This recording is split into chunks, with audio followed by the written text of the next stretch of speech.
আজ ১৬ই জুন বিশ্ব সাহিত্যের অঙ্গনে একটি অত্যন্ত পরিচিত, আলোচিত এবং উদযাপিত দিন, এবং সেটি একটি বইকে কেন্দ্র করে।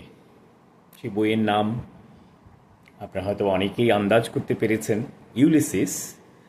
তবে এটি সেই হোমারের ইউলিসিস নয়, একজন সমকালীন লেখক, বিংশ শতাব্দীর একজন অত্যন্ত গুরুত্বপূর্ণ সাহিত্যিক, জেমস জয়েসের ইউলিসিস।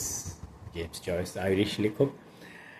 তিনি একটি গ্রন্থ রচনা করেছিলেন, সেটি ১৯২২ সালে প্রকাশিত হয়েছিল এবং তার প্রায় শতবর্ষ পালিত হয়ে গেল বছর কয়েক আগে। যেটি প্রকাশ করেছিলেন প্যারিসের একটি বিখ্যাত গ্রন্থ বিপণী, Shakespeare and company.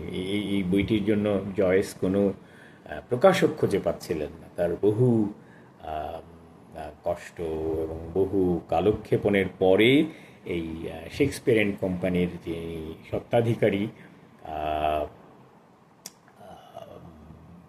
Sylvia beach, তিনি এই বইটি প্রকাশে এগিয়ে আসেন।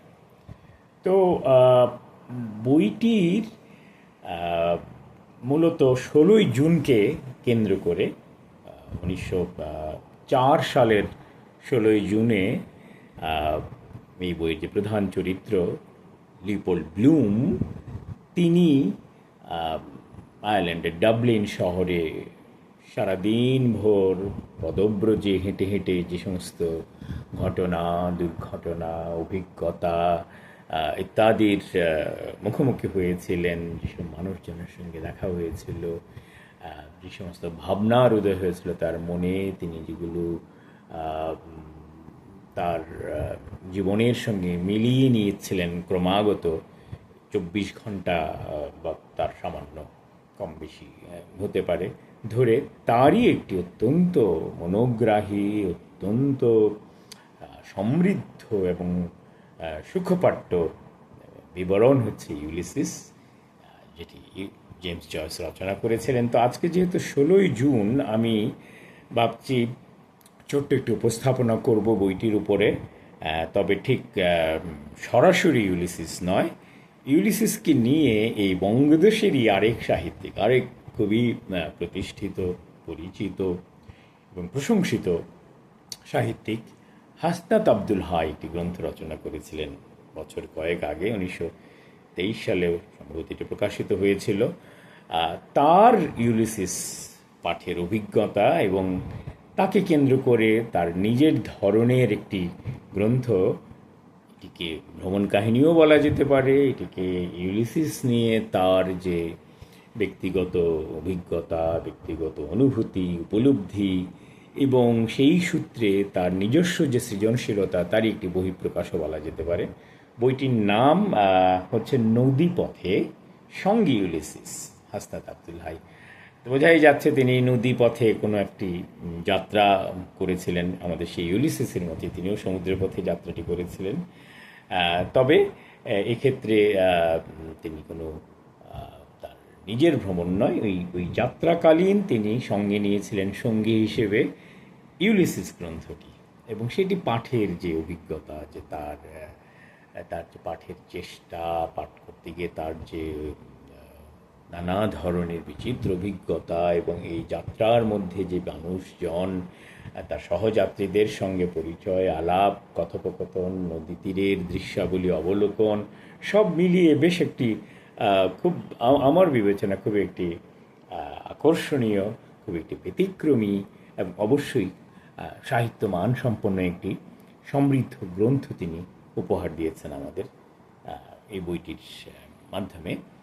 তো আমি আজকে এই নদীপথে সঙ্গে ইউলিসিস বইটি নিয়েই আমার আজকের এই উপস্থাপনাকে সাজিয়েছি। এই বইটির শুরুতে তিনি যে ভূমিকাটি রচনা করেছেন, আমার মনে হয় সেটি পাঠ করলেই বইটি সম্পর্কে একটি সম্যক ধারণা আমরা পেতে পারি। তবে তার আগে ছোট্ট একটি ফ্ল্যাপ রচনা আছে, সেটিও পড়তে পারি আমরা। তবে তারও আগে আমার মনে হয় হাসনাত আব্দুল হাই সম্পর্কে যে পরিচিতিটুকু ছাপা হয়েছে সেটিও পড়ে নেওয়া দরকার হবে। অনেক লেখিকা হয়তো বা তার সম্পর্কে জানে, পাঠকদের কথা বলছি, পাঠক শ্রোতারা জানেন, কিন্তু তার সম্পর্কে হয়তো বা একটি বিস্তৃত ধারণা পাবেন, একটা সম্যক পরিচয় ঘটবে এই এই এই পরিচিতিটুকুর মাধ্যমে। তাই তাই আমি দ্রুত সেটিও পাঠ করে দিচ্ছি। হাসনাত আবদুল হাই 1937 সালের মে মাসে কলকাতায় জন্মগ্রহণ করেন। তার পৈতৃক নিবাস সৈয়দাবাদ গ্রাম, উপজেলা কসবা, জেলা ব্রাহ্মণবাড়িয়া। ঘটনাচক্রে সেই কসবা আমার নিজের উপজেলা, আমি সেখানকারই সন্তান। আমার পিতৃদেব সেখানে জন্মেছেন, সেখানেই বেড়ে উঠেছেন, এবং সেই সূত্রে আমাদেরও সেখানে একটি শিকড় রয়েছে, যাওয়া হয়েছে, অভিজ্ঞতা হয়েছে। তো ফলে হাসনাত আবদুল হাইয়ের সঙ্গে এক ধরনের শুধু সাহিত্যিক আত্মীয়তা নয়, একরকম মানে বলা যেতে পারে আত্মীয় বন্ধন যেটাকে বলে, তারও একটা বাঁধনই আমাদের মধ্যে রয়েছে দুজনের মধ্যে, একটু পরোক্ষভাবে হলেও। তিনি অর্থনীতি বিষয়ে শিক্ষা গ্রহণ করেন ঢাকা, ওয়াশিংটন এবং ক্যামব্রিজ বিশ্ববিদ্যালয়ে। তিনি অক্সফোর্ড বিশ্ববিদ্যালয়ের কুইন এলিজাবেথ হাউসে ভিজিটিং ফেলো ছিলেন। তার চাকরি জীবন শুরু হয় ঢাকা বিশ্ববিদ্যালয়ের অর্থনীতি বিভাগের সিনিয়র লেকচারার হিসেবে। তিনি 1965 সালে পাকিস্তান সিভিল সার্ভিসে যোগদান করেন। বিভিন্ন পদে দায়িত্ব পালনের পর বাংলাদেশ সরকার সচিব পদ থেকে 2000 সালে অবসর গ্রহণ করেন। হাসনাত আবদুল হাই ছোট গল্প অবদানের জন্য 1978 সালে বাংলা একাডেমি পুরস্কার লাভ করেন। সাহিত্যে অবদানের জন্য তাকে 1995 সালে রাষ্ট্রীয় 21 পদক প্রদান করা হয়। 2020 সালে তিনি এক্সিম ব্যাংক, অন্যদিন হুমায়ুন আহমেদ সাহিত্য পুরস্কার অর্জন করেন সাহিত্যে সামগ্রিক অবদানের জন্য। হাসনাত আবদুল হাই ছোট গল্প, উপন্যাস, ভ্রমণ কাহিনী এবং নন্দন তত্ত্ব বিষয় লিখেছেন। অর্থনীতির উপর ইংরেজি ও বাংলায় তার একাধিক বই রয়েছে। বাংলা ইংরেজি মিলিয়ে তার প্রকাশিত গ্রন্থের সংখ্যা শতাধিক। লেখক হিসেবে তিনি এখনও সক্রিয়, তুমুলভাবে সক্রিয়। তিনি প্রতিদিন পাঠ করেন, প্রতিদিন লেখেন, এবং নতুন নতুন ভাবনার, নতুন নতুন চিন্তার, নতুন নতুন আঙ্গিকের গ্রন্থ আমাদের উপহার দিয়ে যাচ্ছেন। তার পরিচিতিতে আমি লক্ষ্য করলাম তিনি বাংলা একাডেমি পুরস্কার পেয়েছেন, 21 পদকও পেয়েছেন, কিন্তু আমি আশা করছিলাম যে তিনি হয়তো ইতিমধ্যে স্বাধীনতা পুরস্কারটি পেয়ে থাকবেন, কিন্তু সেটি তার উল্লেখ না দেখতে পেয়ে আমি কিঞ্চিত হতাশ এবং আশাহত হয়েছে। আমার মনে হয় হাসনাত আবদুল হাইয়ের স্বাধীনতা পদক পাওয়া খুবই একটি জোরালো দাবি রয়েছে। তার নিজের সাহিত্যকর্মের জন্য তো বটেই, তার যে অগণিত পাঠক এবং অনুরাগীরা রয়েছেন তারাও চাইবেন যে এই প্রবীণ লেখককে, এবং তার এত বিশাল অবদান বাংলা সাহিত্যে, সেটার স্বীকৃতি স্বরূপ আমাদের যে কর্তৃপক্ষ বা সরকার যাই হোক না কেন, তাকে অচিরেই অন্তত স্বাধীনতা পদকে ভূষিত করবেন। তাহলে আমি মনে করি তার প্রতি সত্যিকার সুবিচার করা হবে। তো এই হলো তার লেখক পরিচিতি। আর প্রথম ফ্ল্যাপে ছোট্ট করে লেখা আছে ওইটি পরিচিতি সম্পর্কে, যে এই বইতে কয়েকটি ভ্রমণ আছে, যার সাহায্যে পরোক্ষে এবং প্রত্যক্ষে দুটি এপিক কাহিনী বলা হয়েছে। একটি প্রাচীনকালের, দ্বিতীয়টি 20 শতাব্দীর 20-এর দশকের। নদীপথে লেখকের ঢাকা থেকে খুলনা যাত্রা দিয়ে এই বই শুরু ও শেষ। মাঝখানে রয়েছে জয়েসের কালজয়ী উপন্যাস ইউলিসিস পাঠের মাধ্যমে লিওপোল্ড ব্লুম এবং অন্যান্য চরিত্রের ডাবলিন শহরে সকাল থেকে গভীর রাত পর্যন্ত পরিভ্রমণের বর্ণনা। বর্তমানকালের এইসব ভ্রমণকে ধারণ করে আছে হোমারের এপিক। ওডিসির নায়ক ওডিসিউস বা ইউলিসিসের ঘরে ফেরার রোমাঞ্চকর 10 বছরের কাহিনী আকারে এবং ইঙ্গিতে। জয়েসের ইউলিসিস পাঠ যেমন সুদূর অতীতের এপিকের জগতে ভ্রমণ এবং আধুনিক কালের একটি সাধারণ দিনের পরিক্রমায় অংশগ্রহণ। এই বইও নদীপথে কালজয়ী উপন্যাসটি সঙ্গী করে যাত্রার এক রোমাঞ্চকর অভিজ্ঞতা বর্ণনা, যে বর্ণনায় আছে আকস্মিকতার বিস্ময়, জটিলতার জন্য হতবুদ্ধি হয়ে যাওয়া, ভাষার দুর্বোধ্যতার জন্য বিরক্ত হয়ে ধৈর্য হারিয়ে ফেলা, এবং শেষ পর্যন্ত সম্পূর্ণ না বুঝেও এক যাযাবর লেখকের অনড় অধ্যবসায় এবং গভীর পাণ্ডিত্যের সামনে শ্রদ্ধায় মাথা নত হতে যাওয়ার মতো বিচিত্র ঘটনা। তো সেই পাঠের বর্ণনাই তিনি দিয়েছেন এই গ্রন্থে, নদীপথের সঙ্গে ইউলিসিস, অন্য প্রকাশ থেকে প্রকাশিত।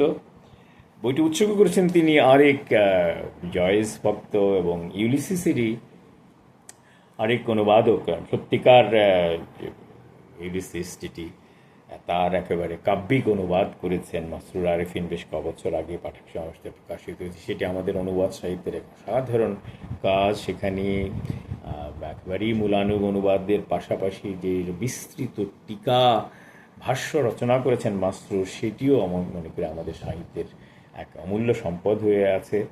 এবং ইউলিসিসকে বোঝার জন্য, জয়েসকে বোঝার জন্য মাসরুরের সেই অনুবাদ এবং হাসনাত আবদুল্লাহের এই বইটি নদীপথের সঙ্গে, দুটিই আমি মনে করি গুরুত্বপূর্ণ পাঠ হিসেবে কাজ করবে আমাদের আগ্রহী বিশ্ব সাহিত্যের পাঠকদের জন্য। তো শুরুতে ছোট্ট একটি ভূমিকা রয়েছে, আমি দ্রুত ভূমিকার কিয়দংশ পাঠ করেই আমার আজকের এই উপস্থাপনা শেষ করব। ভূমিকায় হাসান আবদুল্লাহ আমাদের জানাচ্ছেন, 50-এর দশকে ছাত্রজীবনে যখন আমার সাহিত্য চর্চা শুরু, জেমস জয়েসের ইউলিসিস উপন্যাসের নাম শুনেছি, কিন্তু বইটি দেখার সুযোগ হয়নি, কেননা সে সময় ঢাকায় বিদেশি বই পাওয়া যেত কালেভদ্রে। যেসব বই নিউ মার্কেটের বইয়ের দোকানে বিক্রি হতো প্রায় সবই ছিল ব্যান্টাম বা সিগনেট প্রেসে ছাপা আমেরিকান লেখকদের পকেট বই। ঢাকায় আমেরিকান দূতাবাসের ইউসিস বা আমেরিকান সংবাদ সংস্থার লাইব্রেরিতে কেবল আমেরিকান লেখকদের বই পাওয়া যেত। অপরদিকে ব্রিটিশ কাউন্সিল লাইব্রেরিতে যে কারণেই হোক জেমস জয়েসের কোনো বই ছিল না, একথা নিষিদ্ধ ইউলিসিস উপন্যাস তো বটেই। 60-এর দশকের শুরুতে উচ্চশিক্ষার জন্য আমেরিকায় যাওয়ার পর বিশ্ব সাহিত্যের সব ক্লাসিক এবং সাম্প্রতিক উপন্যাস আমার জন্য সহজলভ্য হয়ে গেল। ইউলিসিসের বিশাল আকার দেখে সেমিস্টারের পাঠ্যসূচির চাপে পড়ার কথা স্থগিত রাখতে হয়েছে। 4 বছর পর দেশে ফেরার সময় জাহাজ যোগে পাঠানো বইগুলির মধ্যে জয়েসের ইউলিসিস এবং হেনরি মিলের ট্রপিক অফ ক্যান্সার বই দুটি ডাক বিভাগের কর্তৃপক্ষ বিনা নোটিশে বাজেয়াপ্ত করে ফেলে, যা থেকে মনে হয়েছিল তাদের জানাশোনার পরিধি বিস্তৃত হলেও সময়ের বিবেচনায় তারা বেশ পশ্চাৎপদ। ইউলিসিস বইটি অনেক বছর পর নিউ মার্কেটের জেনাত বুক হাউস থেকে কেনার সুযোগ পেয়েও চাকরির দায়িত্ব পালনের কারণে পড়ার সময় হয়নি। শিরোনামের সঙ্গে সঙ্গতি রেখেই যেন বইটি পরিব্রাজক হয়ে আমার সঙ্গে গিয়েছে স্থান থেকে স্থানান্তরে, পাতার রং বদলে হরিদ্রাভ হয়ে। অবশেষে যেন বইটি অপঠিতই থেকে যা অনিবার্য মনে হতে শুরু করেছে। সে সময় 1993 16 জুন তারিখে সদরঘাট থেকে রকেট জাহাজে গাজীতে করে খুলনার উদ্দেশ্যে যাত্রা করলাম। উদ্দেশ্য রথ দেখা এবং কলা বেচা, অর্থাৎ সরকারি কাজের জন্য নদীপথে খুলনা যাওয়ার সময় বহুদিনের অবহেলিত বইটি পড়ে শেষ করা। শেষ সফরে আমার সঙ্গী ছিলেন ওয়াসিক আল আজাদ, যিনি সরকারি চাকরিতে যোগদানের আগে ইংরেজি অধ্যাপক ছিলেন এক কলেজে। নিজের অজান্তে ইউলিসিস পড়া এক সফর সঙ্গী পেয়ে গিয়েছিলাম আমি, যা বইটি পড়ার সময় ভাব বিনিময়ের জন্য বেশ সহায়ক হয়েছিল। ভূমিকার আপাতত এইটুকুই পড়ে ক্ষান্তি দিচ্ছি। আর শেষ করার আগে বরং তার যে মূল গ্রন্থ তার শুরুর কয়েকটি স্তবকও পাঠ করে শোনাতে চাই দ্রুত। তিনি বইটি শুরু করেছেন একটি ভ্রমণ মনে মনে 10 বছর ধরে লালিত, যা শুরু করতে গিয়ে প্রতিবারই অনিবার্য কারণে ক্ষান্ত করতে হয়েছে। পরিত্যক্ত নয়, স্থগিত করা হয়েছে মাত্র। এই সান্ত্বনা সত্ত্বেও প্রথম পদক্ষেপটি নেওয়া সম্ভব হয়নি এখন পর্যন্ত। একটি বই কেনার পর 20 বছর পর্যন্ত অপঠিত রয়ে গিয়েছে। কিছু দূর পড়ার পর মগ্ন হয়ে পড়েছে অন্য কাজে, তারপর বিস্তৃত হয়েছে দৈনন্দিন ব্যস্ততায়। এ তো নতুন কিছু নয়, জানাই আছে যে জীবনে এমন অনেক যাত্রার সমাপ্তি ঘটে আরাম কেদারায় বসেই। এমন অনেক বই আছে যা হাতের কাছে থাকলেও শেষ পৃষ্ঠা কেন মাঝখানেই পৌঁছানো যায় না। আর এই বই তো মধ্যাহ্ন ভোজনের পর আরাম করে শুয়ে বসে পড়বার মতো নয়। প্রবাদ বাক্যেই আছে আর্স লাঙ্গা ভিটা ব্রেভিস, ল্যাটিন থেকে বাংলায় জীবন স্বল্পকালের শিল্প চিরায়ত। জয়েসের ইউলিসিস ক্লাসিক সাহিত্য, নিরবধিকাল যার স্থায়িত্ব, তুলনায় মানব জীবন নশ্বর। তো এই ভূমিকা দিয়ে তিনি একেবারে ওই তারিখ ধরেই সময় ধরে বইটির তার লিখে গেছেন। আমরা জানি, আগেই বলেছি 16 জুন আজকে ব্লুমস ডে। তিনি ঠিক 16 জুনের সকাল 8টা থেকে এই বই এবং এই গ্রন্থ রচনার একটি বিবৃতি আমাদের সামনে, বিবরণ আমাদের সামনে উপস্থিত করেছেন। 16 জুনের ভুক্তিটুকু একটু পড়া যেতে পারে। তিনি লিখছেন, সকাল 8টা থেকে শুরু করেছেন। জয়েসের ইউলিসিস উপন্যাস শুরু হয়েছে 1904 সালের 16 জুন ডাবলিন শহরে। শেষ হয়েছে পরদিন আনুমানিক ভোর 4টায়। আনুমানিক এই জন্য যেটা নির্ভর করবে শেষ অধ্যায় অন্যতম প্রধান চরিত্র মলি ব্লুম তার ইন্টেরিয়ার মনোলগ শেষ করতে কত সময় নিয়েছেন তার উপর। কেন একদিনের এই কাহিনী শুরু হয়েছে 1904 সালের 16 জুন তারিখে তা আমার জানা নেই, হয়তো পড়ার পর জানতে পারবো কারণ কি, অথবা কোনো ব্যাখ্যাই পাওয়া যাবে না। কাকতালীয়ভাবে বইটি শুরু হওয়ার তারিখ আর সময় আমার এই বহু প্রত্যাশিত নদীপথে যাত্রার দিনক্ষণের সঙ্গে মিলে গেল। কি অসাধারণ একটি কাকতালীয় ব্যাপার! পৃথিবীর আশ্চর্যের মতো কত কিছুই ঘটে যার কার্যকরণ বের করা কঠিন। প্রায় অলৌকিক এই ব্যাপারটি আমাকে অবাক করে শিহরণ জাগিয়ে দিল, বিহ্বল করে রাখলো কিছুক্ষণ। লিওপোল্ড ব্লুম জয়েসের ইউলিসিস উপন্যাসের প্রধান চরিত্র এই দিনে একই সময়ে যখন ডাবলিন শহরে 20 ঘন্টার আমার হিসেবে অনুযায়ী পরিবহন শুরু করেন, বৃষ্টিতে ভিজে অনাকাঙ্ক্ষিত মানুষের স্পর্শে তাঁর এমন বিরক্তিকর অভিজ্ঞতা হয়নি। এখন মনের প্রসন্নতা ফিরে পেতে জাহাজে উঠে শীতাতপ কেবিনে নিভৃতে কাপড় বদলাতে হবে আমাকে। আমার মনোযোগ ক্ষুণ্ণ হয় কতিব উত্তেজিত কণ্ঠের তর্জন গর্জনে। চেয়ে থেকে আমাকে রিসিভ করতে আসা কয়েকজন দৃষ্টি এড়ায়নি দৃশ্যটি। এরপর তিনি তার ধীরে ধীরে এই বইটির পাঠের অভিজ্ঞতা, পাশাপাশি তার অন্যান্য আনুষঙ্গিক অভিজ্ঞতা জাহাজের সহযাত্রীদের সঙ্গে এবং তার নিজের কিছু অনুভূতি, উপলব্ধি, তার কিছু কিছু পর্যালোচনা সবই এটার সঙ্গে তিনি জুড়ে দিয়েছেন। ফলে বইটি একটি বহুমাত্রিক আঙ্গিকতা পেয়েছে। সকাল 9:30 এর পরের ভুক্তি, সকাল 9:50, একেবারে সময় ধরে, মিনিট ধরে ধরে তিনি বইটি রচনা করেছেন। শেষ পর্যন্ত তিনি কিছু বইয়ের অনুবাদও দিয়েছেন বইটির মূল বইয়ের। আর এছাড়া আরও কিছু পরিশিষ্টে ইউলিসিস উপন্যাসের চরিত্রগুলো সম্পর্কে বলেছেন। তাছাড়া তার ইউলিসিস উপন্যাসের বিষয় নিয়ে আলোচনা করেছেন। অর্থাৎ বইটির ভিতর দিয়ে তার নিজের যেমন ইউলিসিস জয়ের সম্পর্কে তার অভিজ্ঞতা, পাঠাভিজ্ঞতা এবং তার পর্যালোচনা এবং উপলব্ধি পাওয়া যাবে, পাশাপাশি জয়েসের জীবন এবং জয়েস রচিত এই গ্রন্থ সম্পর্কে বিস্তৃত ধারণা, পাশাপাশি তুলনা হিসেবে মূল ওডিসির প্রসঙ্গ আসবে এবং সব মিলিয়ে তিনি একটি বেশ অত্যন্ত গুরুত্বপূর্ণ গ্রন্থই আমাদের উপহার দিয়েছেন। পরিশিষ্ট মুহূর্তে আমরা দেখতে পাচ্ছি ইউলিসিসের ন্যারেটিভ নিয়ে তিনি আধুনিকতা, উত্তরাধুনিকতার একটি তুলনামূলক আলোচনা করছেন এবং সবশেষে যেই শতবর্ষী ইউলিসিস, আমরা আগেই বলেছি 1922 সালে শীত প্রকাশিত হয়েছিল, 2022 সালে তার শতবর্ষ পালিত হয়েছে সারা পৃথিবীতে। এই উপলক্ষে তার যে ফিরে দেখা, তার ইউলিসিসকে নিয়ে তার ব্যক্তিগত অভিজ্ঞতা, পাঠ, অনুভূতি, এই ফিরে দেখাটা একটি অধ্যায় দিয়ে তিনি শেষ করেছেন। আর একেবারেই শেষে জেমস জয়েসের জীবন সাহিত্য নিয়ে একটি রয়েছে। ছবিগুলোর বর্ণনা তিনি দিয়েছেন, স্থির চিত্রগুলো। তারপরে ইউলিসিস উপন্যাসে 18টি অধ্যায় ডাবলিন শহরে যেসব স্থান বর্ণিত, ম্যাপে তার স্থান দিয়েছেন। ম্যাপে তাদেরকে চিহ্নিত করেছেন। জেমস জয়েসের একটি প্রতিকৃতি, তার স্ত্রী নোরার প্রতিকৃতিও আমরা দেখতে পাচ্ছি দুই পাতায়, নোরা, জেমস জয়েস নিজে। আর ওই যে শেক্সপিয়ার অ্যান্ড কোম্পানির সামনে যে জেমস জয়েস এবং সিলভিয়া বিচের একটি দুর্লভ ছবি আমরা দেখতে পাচ্ছি। এই সিলভিয়া বিচের কারণেই বইটি প্রকাশিত তো পেয়েছে। এইটি একটি অসাধারণ ছবি। সিলভিয়া বিচকে দেখতে পাচ্ছি আর ভেতরে জেমস জয়েস দাঁড়িয়ে আছেন। তার হাতের লেখার একটি পাণ্ডুলিপি, জয়েসের নিজের হাতের লেখা, এইসব দিয়ে। এবং এই সবশেষে বইটি আসলে তিনি লেখা শুরু করেছেন 1993 সালে জুন মাসে ভোরের কাগজ পত্রিকা ট্রাভেলগ শিরোনামে। সেখানে গোটা চারেক কিস্তি ছাপা হওয়ার পরে এটি বন্ধ হয়ে যায়। তার 30 বছর পরে তিনি পুনরায় সেই অসমাপ্ত পাণ্ডুলিপি হাতে তুলে নেন এবং বইটি শেষ করেন এবং আমাদের হাতে উপহার দেন এই নদীপথের সঙ্গে ইউলিসিস নামক অসাধারণ একটি বই। তা আজকে ব্লুমস ডেতে 16 জুনে আমি এই বইটি সম্পর্কে কিছু বলতে পেরে সত্যি আনন্দিত বোধ করছি। জেমস জয়েসের প্রতি আমার গভীর শ্রদ্ধা নিবেদন করছি, একই সঙ্গে কৃতজ্ঞতা এবং শ্রদ্ধা জানাচ্ছি এই গ্রন্থের লেখক হাসনাত আব্দুল হাইকে। আমাদেরকে আরও একটিবার ইউলিসিসের সঙ্গে, জেমস জয়েসের সঙ্গে খুব সাহিত্যিকভাবে, খুব ভাষার জাদুতে এবং তার কথা সাহিত্যের বর্ণনার শৈলীর যে সৌন্দর্য, তার ভেতর দিয়ে আরও একবার সম্পৃক্ত করে নেওয়ার জন্য। আজ এইটুকুই। প্রিয় পাঠক শ্রোতা, আপনারা আশা করি ইউলিসিস পড়বেন, পড়ার চেষ্টা করবেন।